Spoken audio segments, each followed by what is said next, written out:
Hello, ladies and gentlemen. Today we will be discussing a new Warno newsroom here. We have a couple of things to go over, and the most important thing today is the unannounced milestone Marmont. And this is actually really interesting because they say that this is an unannounced yet already delivered milestone. When I read that, I immediately thought we were going to get new divisions. We did not, unfortunately, but that's pretty much what we expected. But nevertheless, there is lots of interesting stuff to cover, and I'd like to talk a little bit about the impact that it looks like they're going to have on the gameplay. So you've got your history section here. You're welcome to read it. They actually have really good summaries of all the Napoleonic marshals, who were all awesome. I would definitely recommend researching these more because their history is absolutely fascinating. Um, but I will not be getting into it today. Sniper wise, this is the big thing that is pretty interesting. So, every division, some divisions get snipers, and usually these are going to be in the form of two-man teams. Anyone who's played Steel Division 2 is going to know how these guys work. It's two dudes, one of them has a short-range weapon, one of them is a long-range weapon, and the guy with the long range is very accurate, and he can pick off infantry pretty quickly. They're great at recons. He can pick off small enemy recon squads, and in Steel Division, you can also use snipers to hit things like anti-tank guns. And with something like this, I imagine that you could use snipers to be shooting the crew off of AGTM teams, and maybe even manpad teams if they're very all the way at the front line. So that is going to be their unique role on the field. I've already taken a look at them in the armory, and they are in the recon tab, which is probably to be expected.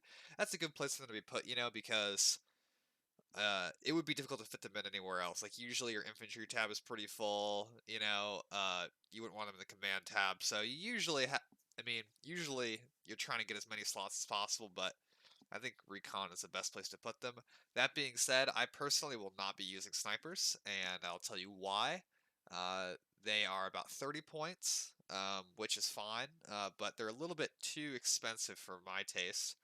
Um, and remember, they're only two-man teams, so if you just have them scattered through a tree line on return fire, any stray mortar rounds, artillery, airstrikes, the odds are good that they're going to get taken out. So you're going to want them on return fire, just like pretty much all snipers. And I just don't see situations where they're going to engage the enemy unless they see like a AGTM team. I just don't see a scenario in which your snipers are going to be that effective. That being said, they are going to be dropping a guy with every shot almost. I mean, they're very, very accurate. But unlike, in Steel Division 2, when you've got snipers operating, if they shoot a crewman off of a, AT gun or a man off an infantry squad, that squad or AT gun is down that member permanently. There's no repairing. In Warno, there's repairing. So any competent players are going to have repair teams or, repair vehicles up and be repairing their guys. So if you get two shots off and knock off two guys of a Rapira anti-tank gun, well, odds are you'll see it pop back out later, and it'll be full health again, and you'll probably have revealed your sniper, And if they get revealed in sniping range, they're in range of tanks, So they're probably gonna die. So I think they're just gonna be a little bit too fragile. We'll have to see how they play. I'm happy they're getting into the game. Don't get me wrong. It adds a really good amount of variety. I like seeing the new weapons. I just like the variety to the game and the flavor. But in this case, it's just gonna be enemies for me to pretty much take out. It's going to be fun on the field, but I don't see myself making any use of them. The one interesting squad is going to be the American sniper team. They have a M26 sniper rifle, I believe, and an M14 uh, rifle. And the range of these snipers are standardized at 1,400 meters, but the American team's M14 has a 1,200-meter range. So it's almost like double sniper capability inside of 1,200 meters, which is pretty interesting.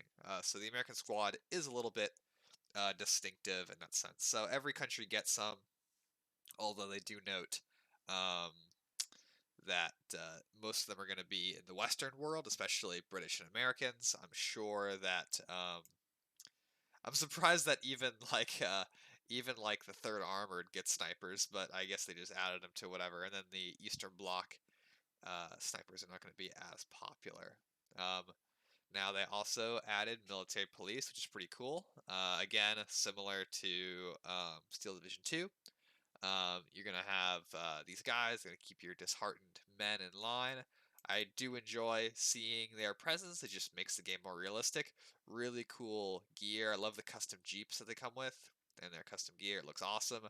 Just not something I'm gonna be making any use of unless I'm gonna.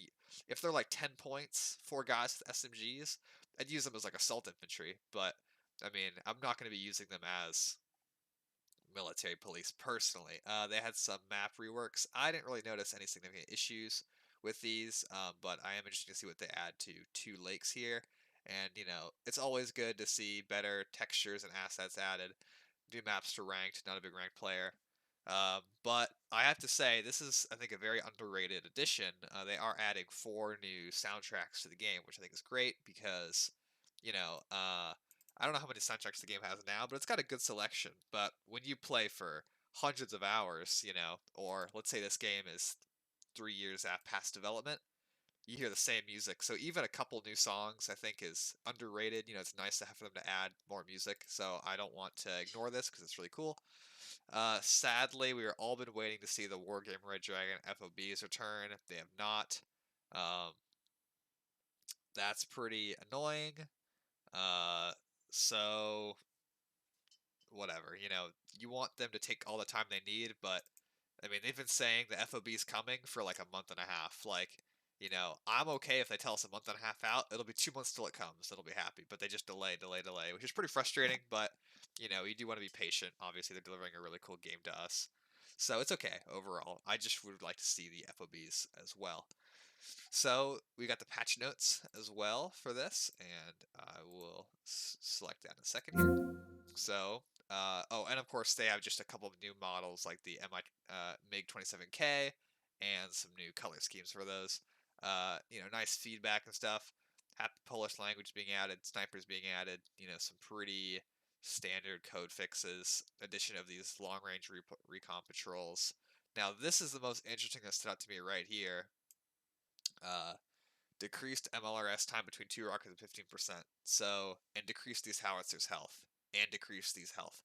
So this says that MLRS are going to be more effective, like faster firing, or their rocket's going to come down faster, and enemy or friendly artillery is going to have less health. So counter battery is going to be more effective. That's obviously what they're trying to do here.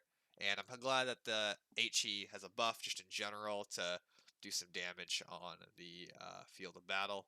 Um, it's nice to see. I don't really mind the building resistance being upgraded. What I wish that would happen is that once a building is destroyed, the ruins should still provide a minimal amount of protection. So I don't really care how much resistance the buildings have. I think the ruins should still be selectable and still offer at least a small, 10% reduction. Because those buildings are going to go down at some point. So, um, okay, just some minor ECM changes and stuff like that. General degrease here. So, pretty cool stuff. And so that is the Marmont patch notes. But we actually have something else to discuss back from March 3rd, the Army General Update. So for those of you who have watched my channel for a while, you'll know that, I've done a ton of the Army General for Steel Division 2. I think it's an absolute blast, and Army General is honestly the single most excited thing I am for. Like, I love the multiplayer, honestly. I love making guides, I love making videos, but Army General comes out, that's going to be a full voice campaign, start to finish. Probably both sides, at least NATO side. I'm very excited. And I wanted to see what they changed, from Steel Division 2. Honestly, in my opinion, it's like once you have something right, once you get it right, don't fix it. I love Steel Division 2's campaign, especially when they added the change from 3 to 5 battalions per battle. I thought that was great. After that, pretty much perfect for me. You've got a historical order of battle down to platoon level, whereas Steel Division 2 only went down to company level. So this is important because in the modern battlefield, platoons are going to have heavy equipment. They're going to be much more deadly, dangerous. Their equipment's going to be more expensive. You're going to notice it missing more. So platoons have the firepower of companies, basically. This is the same level of tactical significance on the field. Companies from World War II compared to platoons in 1989, because these are just going to be that much more significant. So it's good that they're modeled down. They're like, oh, it's a feature. It's all the way down to platoon level, but you have to do it that far down to really simulate because you can't ignore whole platoons because they have so much firepower at times. So we've got 4 campaigns, which is what Steel Division 2 dropped with. So a little bit, that's satisfactory. I hope that we'd see more major campaigns. They're saying that more might come as smaller scenarios, um, with snapshots. Those would not be very interesting to me. Um, if they're gonna add more, I'd rather have them add more full-size campaigns. I don't want to see these smaller things. And honestly, my number one wish would be that there would be one giant campaign, the entire map they create, like half of all of Europe, that you could just duke it out over. I think that would be awesome. Even if it's not quote unquote balanced that well, I think it would be fun to play. And that's something that's important to real, at least for me. When you're playing a campaign, it's okay for, I want there to be historical accuracy. I want the vehicles to be accurate. I want the training to be accurate. I want the leadership to be accurate. Well, you're the leadership. So sometimes that means in some campaigns, it's going to be unbalanced. Like the recent Burning Baltics campaign about a year ago for Steel Division 2. uh, it's okay for both sides not to be balanced. One side can be stronger than the other because that makes it fun to play as the weak side. Or, if you just like the steamroll, it's fun to play as the strong side, but I'm not like dying for both sides to be equal. I'm okay with there being an imbalance because I'll just pick the harder side to play as and it's more fun. So I don't really mind that one bit, to be honest.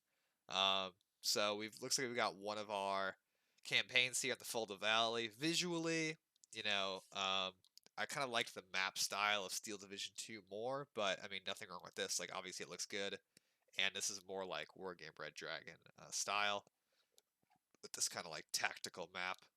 I really like how all the towns have names, so you feel like you're fighting over something significant. Whereas in Steel Division 2, most of the towns would not be named. It'd mostly be empty. So, kind of cool to see more detail on that map. But I wouldn't mind if the pawns and everything were simplified down. They don't need to be these individual models. But, it's whatever. I don't mind. I'm sure it'll be fun. Uh, the battle plan phase, this is what they're touting as a big improvement. So, as you can see, they've got 2 combat battalions, artillery, air, and auxiliary. Um, honestly, you know, I would rather have it so that you can fill up all 5 with whatever the fuck that you want. I don't think it should matter that much. If you want to have 5 just combat battalions, if you're a madman and want to play 4 artillery battalions and 1 combat battalion, I think that should be a viable way to play if you want to, because it's up to you as the commander to make the decisions. And in some cases, right, you might think it's better to have 3 combat battalions and 2 artillery battalions. You want to have a strong front line with tons of artillery support. I think that should be an option available to you. I don't think you should be restricted into only bringing in 1 artillery group or 1 air group or 1 auxiliary group. Maybe in one battle you want to bring in, you have a fighter regiment, but you also have a ground attack regiment. You have F4 Phantoms, but you've also got A10s. Those are 2 different squadrons, and I'd like to see you cover Warthogs going in with your Phantoms overhead. I think that would be a cool way to play. And when there's only 1 air support tab, you're forced to pick one or the other, which I think personally is pretty lame. I think that you should be allowed to have at least 3 combat battalions here. 5 total is a good limit, and I think it's well balanced. But the roles, I think that takes away freedom from the commanders, which is not my cup of tea. But we'll see how it plays. I'm sure it'll be fine. But in a lot of battles, maybe there's only 2 combat battalions there, and but you have 3 artillery battalions, but you can only throw in 1 because there's an arbitrary limit to 1 slot. Your forces get defeated. Now you've just got 2 artillery battalions left on the road and nothing. It's like you wish you could have put those in the battle, right? Even if it's unbalanced, it's like you fight with what you got because you're not always going to have all the arms of combat power. So I can't say this is my cup of tea whatsoever. But again, we'll have to see how it plays. It's still in early access. We'll see what happens, but it is not for me. This is actually pretty cool. The way that they are displaying aircraft, they can conduct, ground attack, air superiority, this or that. Obviously, if you've seen any of my campaigns, I'm not going to auto-res. I like to manually fight out the battles, so some of these features aren't that interesting to me. What is very interesting is how you're going to have choices at the strategic level. So, for example, you might have technology, satellite spy, signals intelligence, human, sabotage, special forces. That would be really cool. You know, how are you going to go about this option here? Um, some reinforcements will only be accessed through strategic decisions, that's not all at once.